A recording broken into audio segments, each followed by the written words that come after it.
پیارے دوستو، انتہائی اہم سوال ہے کہ کیسے معلوم پڑے کہ وہ کون سی علامات ہیں جن سے یہ معلوم ہو جائے کہ اللہ سبحانہ و تعالی کسی عورت سے راضی ہے یا نہیں۔ اس ویڈیو میں جاننے کی کوشش کریں گے۔ پیارے دوستو، جب اللہ کسی عورت پر کرم فرمانا چاہتا ہے، اس سے راضی ہو جاتا ہے، تو اس عورت کے جسم میں 8 تبدیلیاں ظاہر ہو جاتی ہیں۔ لیکن یہ ضروری نہیں کہ 8 کی 8 نشانیاں رونما ہوں تو ہی اللہ راضی ہے۔ جو ہی ان میں سے کوئی ایک نشانی بھی واضح ہو جائے تو سمجھ جائیں کہ رب کائنات آپ سے راضی ہو گیا۔ اس کے ساتھ ہی ایک اور انتہائی اہم مسئلہ بھی بیان کریں گے کہ کچھ مرد حضرات خواتین کے ساتھ انتہائی گھٹیا رویہ رکھتے ہیں۔ لہٰذا آج کی اس ویڈیو میں حضرت علی رضی اللہ تعالیٰ عنہ کا فرمان سنائیں گے کہ کسی عورت کو گالی گلوچ کرنا کیسا ہے، اس کے ساتھ مار پیٹ کی جائے تو کیا ہوتا ہے، اور ایسے گھروں میں اس عمل سے کون سی پریشانیاں نازل ہوتی ہیں۔ پیارے دوستو، اللہ تبارک و تعالیٰ جس انسان کو دین کی سمجھ عطا فرماتا ہے، اسے دین سے جوڑ دیتا ہے اور اسے اپنا محبوب بنا لیتا ہے۔ حضرت عبداللہ ابن مسعود رضی اللہ تعالیٰ عنہ سے مروی ہے کہ نبی کریم صلی اللہ علیہ وسلم نے فرمایا، اللہ تبارک و تعالیٰ تمہارے درمیان اخلاق بھی تقسیم کرتا ہے جس طرح رزق تقسیم کرتا ہے۔ اللہ دنیا اس کو بھی دیتا ہے جو اللہ کا پیارا ہو یا نہ ہو، لیکن اللہ سبحانہ و تعالیٰ دین کی سمجھ اس کو ہی دیتا ہے جو اللہ کا محبوب ہوتا ہے۔ پیارے دوستو، عبادت کی محبت، قرآن کی محبت، اللہ کی محبت اور اللہ کے ذکر سے محبت، رسول اللہ صلی اللہ علیہ وسلم پر درود و سلام بھیجنے کا شوق اور تڑپ، یہ وہ چیزیں ہیں کہ اللہ نے اسے اپنا محبوب بنا لیا ہے۔ دوسری نشانی یہ ہے کہ رسول اللہ صلی اللہ علیہ وسلم نے فرمایا، اللہ جسے اپنا بناتا ہے تو اس پر پھر تھوڑی سی آزمائش بھی ڈالتا ہے۔ یعنی اللہ سبحانہ و تعالیٰ یہ دیکھنا چاہتا ہے کہ یہ بندہ میرے فیصلے پر راضی ہوتا بھی ہے یا نہیں۔ جو راضی ہو جائے تو پھر اللہ تعالیٰ اسے اس دنیا میں بھی راضی کرتا ہے اور آخرت میں بھی راضی کرتا ہے۔ لیکن اگر کوئی اس وقت بکلاہٹ کا شکار ہو جائے کہ یہ میرے ساتھ کیا ہو گیا، حالانکہ میں تو نماز بھی پڑھتا ہوں، قرآن کی تلاوت بھی کرتا ہوں، تو پھر مجھے بخار کیوں ہو گیا؟ میں تو دین اسلام کی تعلیمات پر عمل کر رہا ہوں، تو پھر مجھ پر یہ سختی اور مصیبتیں کیوں آ رہی ہیں؟ یقیناً ایسی سوچیں انسان کو پریشان کرتی ہیں، لیکن ایسا ہرگز نہیں سوچنا چاہیے۔ پیارے دوستو، حضرت بلال حبشی رضی اللہ تعالیٰ عنہ سے کسی نے پوچھا کہ آپ بڑی توحید کی باتیں کرتے ہیں، تو آپ کو اتنی بری طرح سے مار کیوں پڑی ہے؟ تو انہوں نے جواب دیا کہ تم بھی تو بازار سے برتن خریدنے سے پہلے اسے اچھی طرح سے ٹھوک بجا کر دیکھتے ہو کہ مٹی ٹھیک طرح سے لگی ہے یا نہیں۔ بس میرے رب نے بھی مجھے آزمایا تھا۔ پھر یہی غلام تھا کہ جس کے بارے اللہ کے رسول نے ارشاد فرمایا کہ اللہ نے جنت میں بلال حبشی کو نہایت ہی اعلیٰ و عرفہ مقام عطا فرما دیا ہے۔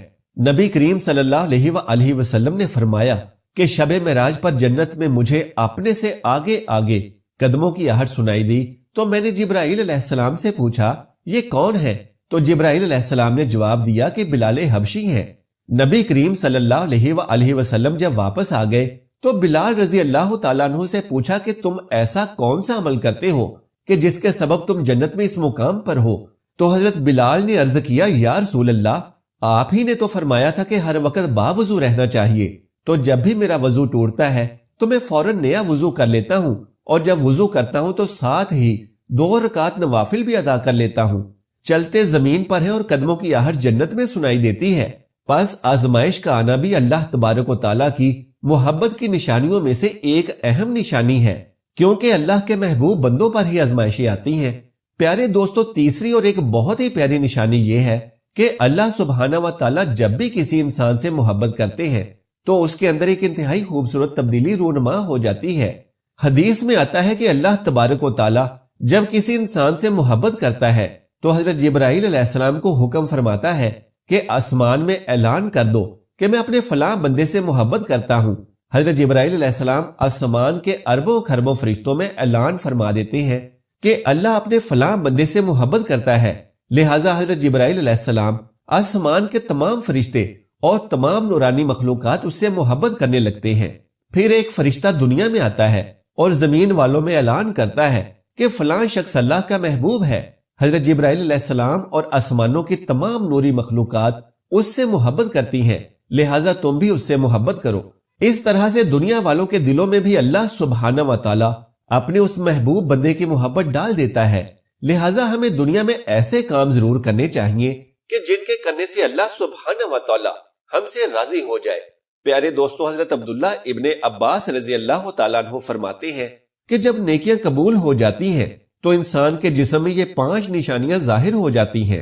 نمبر 1، جب کسی انسان کی نیکیاں قبول ہو جاتی ہیں تو اس کے چہرے پر عجیب سی رونق آ جاتی ہے، یعنی وہ انسان دنیا کے سامنے اپنی خوشی کا اظہار اپنی مسکراہٹ اور بشاشت کے ساتھ کرنے لگتا ہے، ہر وقت خوش رہنے لگتا ہے اور یوں لگتا ہے کہ اس ساری دنیا میں اس سے زیادہ سکون اور وقار والا اور کوئی نہیں ہے۔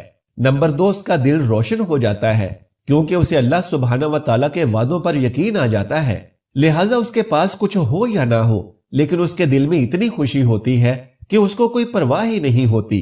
یاد رکھو کہ انسان مال و دولت سے امیر نہیں بنتا بلکہ ہمیشہ دل سے امیر بنتا ہے۔ حضرت علی رضی اللہ تعالیٰ عنہ فرماتے ہیں کہ دولت مٹی کی طرح ہے اور مٹی کو پیر کے نیچے رکھنا چاہیے، اگر سر پر چڑھاؤ گے تو وہ قبر بن جائے گی اور قبر زندہ لوگوں کی نہیں ہوتی۔ نمبر 3، جب کسی کی نیکیاں قبول ہو جاتی ہیں تو اس کے جسم میں نیکی کی طاقت آ جاتی ہے اور شیطان اسے گمراہ نہیں کر سکتا۔ اللہ سبحانہ و تعالیٰ اس کے جسم میں شیطان سے بچنے کی طاقت پیدا کر دیتا ہے۔ نمبر 4، اس کے مال و دولت میں فراوانی پیدا ہو جاتی ہے، یعنی اللہ سبحانہ و تعالیٰ اس کے رزق میں برکت پیدا کرتا ہے، وہ لوگوں پر چاہے جتنا بھی خرچ کرے، ضرورت مندوں کو کتنا بھی بانٹے، اس کی دولت میں کمی نہیں آتی۔ حضرت علی رضی اللہ تعالیٰ عنہ فرماتے ہیں کہ نصیب کا رزق انسان کو ایسے تلاش کرتا ہے جیسے مرنے والے کو اس کی موت تلاش کرتی ہے۔ نمبر 5، لوگوں کے دلوں میں اللہ اس کی محبت پیدا کر دیتا ہے، یعنی جب اللہ تبارک و تعالیٰ اپنے بندے سے خوش ہوتا ہے تو لوگوں کے دلوں میں اس کی محبت پیدا کر دیتا ہے۔ پیارے دوستو، آئیے اب جانتے ہیں کہ ایک عورت کی سب سے بڑی ذمہ داری کیا ہے۔ حضرت علی رضی اللہ تعالیٰ عنہ کی خدمت میں ایک شخص حاضر ہوا اور دستے ادب جوڑ کر عرض کرنے لگا، یا علی، میری بیوی میرے گھر کا کام صحیح طریقے سے نہیں کرتی، نہ تو میرے کپڑوں کی صحیح دیکھ بھال کرتی ہے اور نہ ہی گھر کی صفائی ستھرائی میں کوئی کردار ادا کرتی ہے، تو کیا اسے میرا ڈانٹنا ڈپٹنا صحیح ہے؟ جیسے ہی اس نے یہ کہا تو حضرت علی رضی اللہ تعالیٰ عنہ نے فرمایا کہ اے شخص، تمہیں کس نے یہ کہا کہ تمہاری بیوی پر تمہارے گھر کا کام کاج کرنا واجب ہے؟ یاد رکھنا، اسلام نے عورت کی عزت کو جتنا بلند کیا ہے اتنا کسی مذہب نے نہیں کیا۔ میں نے اللہ کے رسول سے سنا ہے کہ عورت کی سب سے بڑی ذمہ داری ہے کہ اپنی اولاد کی اچھی پرورش کرے اور ان کا خیال رکھے، لیکن اگر اپنی اولاد کی پرورش کرنے کی اجرت شوہر سے مانگنا چاہے تو مانگ سکتی ہے۔ اور تم گھر کے کاموں کی بات کرتے ہو، اگر وہ خوشی سے اپنے گھر کا کام کاج کرتی ہے تو یہ اس کی عظمت ہے، تم اس کا شکریہ ادا کرو اور اس کا احترام کیا کرو۔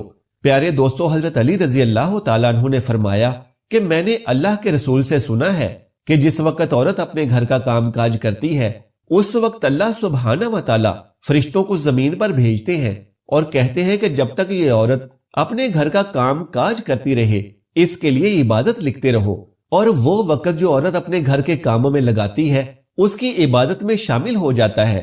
یہ عورت کی عظمت ہے کہ وہ تمہارے گھر کو جنت بناتی ہے، تمہارے بچوں کو عظیم انسان بناتی ہے۔ لیکن اگر کوئی شخص عورت پر ظلم کرے، گھر کے کاموں کی وجہ سے اسے ٹوکتا رہے اور اس پر ظلم کرتا رہے، تو روز محشر اللہ تبارک و تعالی اس انسان کو گدھے کی شکل میں اٹھائے گا اور دوزخ کا ایک دروازہ ایسے لوگوں کے لیے کھولا جائے گا اور کہا جائے گا کہ یہ وہ انسان ہے کہ جنہوں نے اپنی ہی عورتوں پر ظلم کیا اور ان کو حقیر اور غلام سمجھا۔ پیارے دوستو، گھر میں عورت کے رونے کے حوالے سے اور عورت پر ظلم کرنے کے حوالے سے حضرت علی رضی اللہ تعالیٰ عنہ نے کیا فرمایا تھا، آئیے وہ بھی جانتے ہیں۔ حضرت علی رضی اللہ تعالیٰ عنہ ایک بار ایک راستے سے گزر رہے تھے، آپ نے دیکھا ایک بدبخت شخص اپنی بیوی پر ظلم کر رہا ہے۔ آپ اس کے قریب گئے اور فرمایا کہ اے شخص، اللہ سے ڈرو، تمہاری مفلسی، غربت اور تنگ دستی کا سبب یہ ہے کہ تمہاری عورت تمہارے ظلم کی وجہ سے گھر میں روتی ہے۔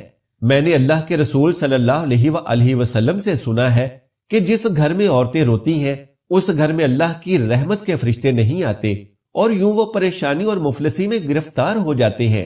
اے شخص، یاد رکھنا کہ اللہ تبارک و تعالیٰ نے اولاد مرد کی تقدیر میں اور رزق مال و دولت عورت کی تقدیر میں لکھی ہوئی ہے۔